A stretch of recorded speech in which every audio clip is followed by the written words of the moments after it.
열심히 한다고 해서 이 시험이 합격하는 게 아닙니다. 점수가 나오는 게 아니에요, 이거는. 그러니까 어떤 방법이나 어떤 전략을 가지고 처음부터 시작을 하셔야 되는데, 그리고 요즘은 아주 정보가 너무 범람이 돼서 여기서만 강의를 듣지 않고 뭐 유튜브 보고 뭐하고 하면 막 별별 것들이 다 나와요. 그럼 시중에는 정말 제가 봐도 이런 것까지 왜 강의를 하고 얘기를 할까 하는 내용들이 많아요. 구독과 좋아요는 합격입니다. 이제 33회 시험이 끝나자마자 또 한 일주일 만에 내년 34회 대비해가지고 이제 개강을 좀 했습니다. 그만큼 조금 요즘 시험이 만만치가 않다는 얘기인데, 여기 계신 분들은 어쨌든 내년 시험을 대비해서 이렇게 일찍 준비하셨으니까 내년에 반드시 꼭 다 합격 좀 하시고요. 다른 과목 교수님들이 다 뭐 공인중개사 시험에 대한 얘기들은 다 하셨을 겁니다. 그래서 제가 뭐 공인중개사 시험, 뭐 과목, 제도 그런 것들은 좀 생략을 하고, 저는 이제 그 민법 및 민사특별법 이걸 담당하고 있는 그 유재헌이라고 그러는데요. 뭐 한 23년 정도 제가 지금 중개사 강의하고 있습니다. 그래서 그동안 뭐 여러 학원이나 뭐 그다음에 TV 방송 강의, 그다음에 뭐 대학 특강, 뭐 또 학원도 운영하고, 어서 오세요. 그래서 뭐 23년 동안에 공인중개사 시험을 뭐 떠나본 적은 없어요. 그래서 우리 그 공부하시는 분들 입장하고, 그다음에 이 공인중개사 시험의 특징을 뭐 누구보다도 다 잘 알고 있다라고 생각해서 그동안에 가지고 있던 노하우, 그다음에 요즘 시험 제도에 맞춰서 더욱 연구하고요, 노력해서 우리 공부하신 분들 전부 다 합격할 수 있도록 최선을 다하겠습니다. 뭐 저만 최선을 다한다고 해서 합격할 수 있는 건 아니고, 들으신 분들도 되도록이면 같이 좀 따라오시면 되겠어요. 시험 공부가 어떤 시험에 따라서 공부 방법이 좀 달라져야 됩니다.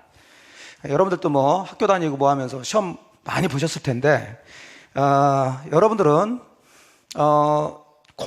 중개사 공부를 한다고 그러는데, 사실은 공인중개사 과목을 쭉 살펴보면 부동산 학개론을 빼고는 전부 다 법과목이라는 걸 알 수 있어요. 1차의 민법, 민사특별법, 2차의 부동산 공법, 중개사법, 세법, 공시법. 그러니까 중개사 시험은 결국 법 공부를 하는 거예요, 법 공부. 그러니까 부동산 법에 대해서 공부를 하시는 건데, 제가 아까도 말씀드린 것처럼 제가 한 23년 동안 쭉 강의를 하면서 우리 공부하신 분들의 입장을 제가 많이 알고 있다라고 하는 것 중에 하나가 뭐냐면, 우리 공인중개사 공부를 하시는 분들이 공부는 법 공부를 하시는데 법을 전공하신 분들이 거의 없어요. 여기 계신 분들도 아마 그럴 겁니다. 그러니까 법하고는 아무 관계도 없다가 갑자기 중개사 공부를 한다고 뛰어들었는데, 보니까 전부 다 법과목을 공부하고 있는 거예요. 그러니까 이게 굉장히 뭐 당황스럽기도 하고 접근이 좀 안 되고, 그다음에 이 법이라는 것은 좀 굉장히 독특한 과목이에요. 그래서 법을 좀 전공하지 않으신 분들은 접근하기가 조금 어려운 과목입니다. 그래서 제가 첫날이니까 우리 시험을 어떻게 전략적으로 접근을 해서 좀 쉽게 합격할 수 있을까? 그러니까 그냥 열심히 한다고 해서 이 시험이 합격하는 게 아닙니다. 점수가 나오는 게 아니에요, 이거는. 그러니까 어떤 방법이나 어떤 전략을 가지고 처음부터 시작을 하셔야 되는데, 지금 우리 처음 시작하신 분들이 지금 11월에 시작하는데, 우리 시험은 매년 10월 말에 있어요. 그러면 1년이라는 시간이 있는데, 그 1년이라는 시간이 어찌 보면은 굉장히 긴 것 같지만 사실은 길지 않죠. 다시 제가 말씀드리면, 여러분의 입장하고 시험을 이제 비교해 보면, 자, 시험 과목은 저는 어차피 민법을 강의하니까 저는 민법 한 과목만 생각하지만, 우리 공부하신 분들은 합격하시려면 민법 한 과목만 잘해서는 안 되죠. 부동산 학개론도 잘해야죠. 민법도 잘해야죠. 또 2차 과목인 공법 잘해야죠. 중개사법 잘해야죠. 공시법 잘해야죠. 세법 잘해야죠. 그럼 우선 공부할 과목이 6과목이에요. 또 각각의 과목들은 아까도 말씀드렸지만은 뭐 부동산 학개론도 법이 아니라고 해서 쉬운 얘기 아니에요. 거기 뭐 경제, 무슨 뭐 별별 것들이 다 들어와 있어요. 나머지 다 법 과목이고 좀 어려운 과목들이에요. 또 문제는 분량이 만만치가 않아요. 지금은 여러분들이 이제 기본소가 좀 안 나와서 체감을 하지 못하실 텐데, 이제 각각의 이제 말 그대로 과목별로 기본서가 한 권씩 나오면 그 기본서는 기본적으로 한 500페이지에서 600, 700페이지 정도 한 과목당. 그러니까 그걸 모아놓으면 두툼합니다. 한 2, 3천 페이지 되겠죠. 그러니까 기본서만 하더라도 그렇게 분량이 많아요. 그러면 기본서만 봐서는 안 되죠. 이제 문제를 풀어야 되니까 문제집도 봐야 되죠. 뭐 해야지. 그럼 나중에 보시면 이 공부할 양과 과목이 너무 많아 버려요. 중개사 시험에 현실이 그렇습니다. 근데 공부하시는 분들은 아까도 보셨지만 법 전공도 안 하셨죠? 그 다음에 시간이 그렇게 많지가 않죠.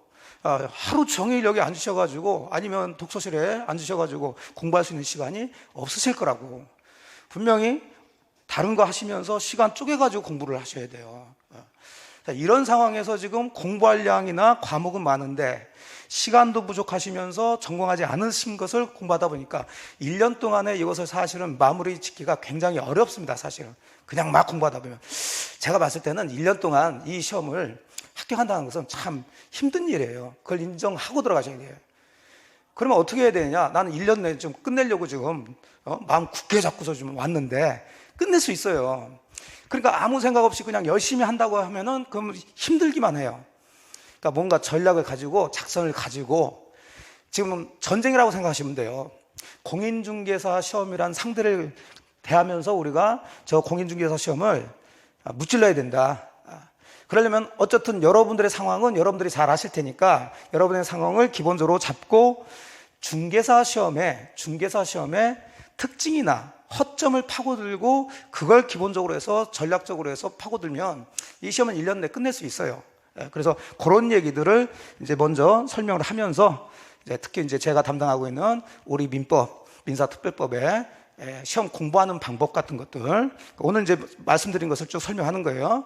그 다음에 어차피 11월, 12월 과정은 이제 기초 입문 과정이고 거의 대부분은 처음 공부하시는 분들이 아마 대체적으로 이제 공부를 하시려고 오셨거나 아니면 동영상을 보시거나 그럴 텐데, 그래서 보통은 11월, 12월 과정을 이제 기초 입문 과정이라고 해서 각 과목에 이제 뭐 생소한 용어들이 있습니다. 그 용어들이 이제 특히 법률 용어들은 일상생활에서 쓰지 않는 용어들이기 때문에 굉장히 생소해요. 그런 거 중심으로 이제 설명해 드리는데 저는 그렇지가 않다 얘기죠. 물론 그것도 중요하지만 우리는 시험을 봐야 되겠어 11월, 12월 과정이 2달이란 말이에요. 제가 아까 말씀드린 대로 어쨌든 우리 시험은 10월 말에 있어요. 그럼 여기서부터 해서 1년이라는 시간인데 아까 좀 전에 말씀드린 것처럼 할 양은 많은데 여러분들은 시간이 없는데 이 2달을 그냥 기본 용어만 설설설 하고서 그 기본 용어는 시험에 안 나와요. 다만 이제 공부를 하기 위해서 그냥 말을 배우시는 건데 그것만 가지고 2달을 날린다는 것은 너무 아까운 시간이에요. 그래서 그런 것도 해드리지만 저는 11월부터 시험 공부 직접 들어갈 겁니다. 그 무슨 얘기냐면 좀 이따 말씀드리겠지만 우리 민법은 나오는 부분들이 어느 정도 정해져 있어요. 그래서 그 나오는 부분 중에서 아주 자주 나오는 게 있습니다. 그러니까 자주 나오는 테마를 골라서 그것도 이제 어려운 것은 지금 말씀드릴 수가 없죠. 그래서 조금 초학자들도 처음 공부하시는 분들도 이해하기 쉬운 테마, 자주 나오는데 좀 쉬운 것들, 그런 것들은 11월부터 좀 깊게 강의를 해드릴 거예요. 그래서 지금 당장 들으셔서 문제가 나왔다 하면 맞출 수 있도록. 그래서 지금부터 본격적으로 강의가 들어간다 그런 생각을 가지고, 그러니까 이제 제가 이제 일주일에 한 번 여러분들 뵙게 되는데 제 목적은 11월, 12월 과정에서 일주일에 한 개 테마 이상, 시험에 자주 나오는 한 개 테마 이상을 여러분들한테 좀 깊게 설명을 해서 전달을 해드리겠다 그런 얘기입니다.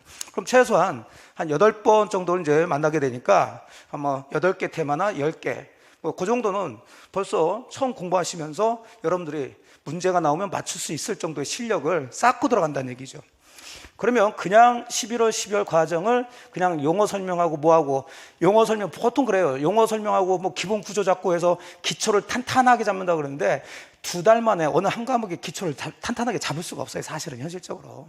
그냥 용어만 조금 이제 설명할 뿐이죠. 그래서 11월부터는 저 같은 경우, 민법 같은 경우는 이제 나올 만한 것 잡아서 조금 깊게 정리를 해드리겠다.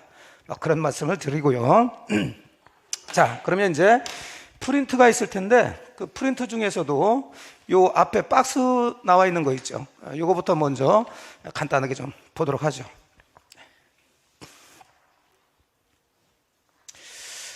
자, 요 부분은 제가 담당하고 있는 민법 출제 분석 및 합격 전략 해가지고 들어왔는데, 이것은 제가 이제 OT에서도 뭐 촬영을 하긴 했는데 간단하게만 말씀드릴게요.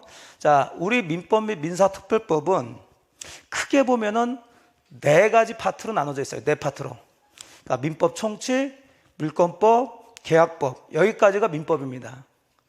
그리고 이제 민사특별법이라고 해서 이 민법으로 해결이 안 되는 부분이 있어요. 현실적으로. 그럼 국가에서는 법을 또 하나씩 만듭니다. 그 법들 5개 법을 묶어서 민사특별법 그래요. 그래서 결국 우리 시험 민법 민사특별법은 결국 이 4파트에서 이제 문제를 내게 돼요. 40문제가 나오게 되는데, 여기서 간단하게 이제 민법 총칙이란 게 뭐냐 그게인데, 우리 법 체계는 여러분들이 공인중개사 시험은 다 법을 배우신다고 그랬는데, 모든 법 체계는 우리나라는 다 총부터 나와요. 총칙부터 나와요. 그 무슨 얘기냐면, 사실 이제 이런 걸 배우셔야 되는데, 이걸 배우기 전에 요것과 요것의 공통적인 것을 모두 모아가지고, 총은 모았다는 얘기니까, 전체라는 얘기니까 공통적인 것을 먼저 설명을 하고 들어가요. 그러니까 예를 들어서 우리가 고양이를 배우려고 그래. 고양이라는 동물, 뭐 특징이 있겠죠. 뭐 이렇게 하고 뭐 발톱도 있고. 그다음 개라는 동물을 배우려고 그래요. 그럼 개라는 또 특징이 있겠죠. 근데 고양이, 개를 배우기 전에 이 고양이와 개의 공통점이 있겠죠. 예, 동물이 되겠죠. 동물의 전체적인 특징을 먼저 얘기하고, 그리고 그 중에서 고양이는 이렇다, 그 중에서 개는 이렇다, 이런 식으로 설명 들어가는 거예요. 우리나라 법은 전부 다. 그러니까 맨 처음에 나온 게 이제 총칙인데, 어느 법이든 이 총칙이 좀 어렵다는 얘기예요. 왜냐하면 구체적인 것을 공부하시기 전에 공통적인 것을 먼저 설명해서 공부를 하셔야 되기 때문에, 아직 모르는데, 지금 제가 고양이, 개 그러니까 여러분들이 금방 떠올리지만, 여러분 물권법, 계약법을 모르잖아요. 이걸 모르는데 여기서 공통적인 것을 먼저 배우다 보니까 조금 어렵게 느껴져요. 총칙이 어렵게 느껴지지만 걱정하실 건 없다. 우리는 시험 공부를 하는 거니까 이 민법 총칙은 나오는 부분이 딱 정해져 있어요. 그래, 어렵지만. 자, 그래서 이제 문제 수를 보시게 되면, 민법 총칙에서는 보통 10문제 내외가 나와요. 물권법에서는 한 14문제가 나오고요. 계약법 한 10문제. 민사특별법은 5개 법을 배우시는데 6문제 나와요. 그러니까 결국 1개 법당 1문제 정도 나온다는 얘기가 되죠. 그러니까 그게 무슨 얘기냐면, 공부를 하실 때 이 민사특별법이라는 것은 좀 제가 봤을 때 너무 치중하시면 조금 이 공부 전략이 좀 잘못됐다고 보는 거죠. 왜냐하면 우리는 100점을 맞아야 합격하는 거 아니란 건 아시죠? 다 올해부터 다 설명드렸으니까. 특히 우리 민법은 1차 과목이니까 학교론하고 2과목 평균에서 60점이면 돼요. 그러니까 평균에서 6점인데 또 어느 과목이든 과락 40점 미만이 나오면, 60점이면 평균 6점 넘어도 떨어진다는 거 아시죠? 그러면 어느 과목이든 40점 맞아야 돼요.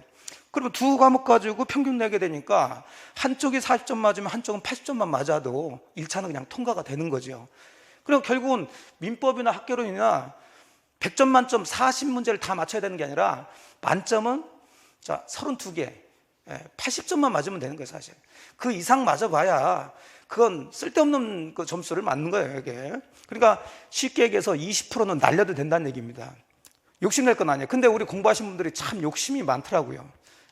조금 좀 내릴게요. 이게 제가 일주일 동안 계속 마스크 쓰고 3시간 4시간 강의했더니 지금 호흡곤란이 오고 있어요. 제가 쉬는 시간마다 산소호흡기 끼고 있어요, 이게. 그래서 여기 있고 숨 쉰 데가 숨구멍까지만 이렇게 내렸으니까 그 정도 이해해 주시고. 그런데 이 민사특별법은 이 민법을 어느 정도 좀 이해를 하셔야지도 자 이해가 되는 거고, 그 다음에 한 개 법당 1문제씩 나오다 보니까 한 개 법의 양도 만만치가 않아요. 또 어려워요. 그리고 요즘은 또 이 민사특별법에서 좀 어렵게 나오는 편이에요.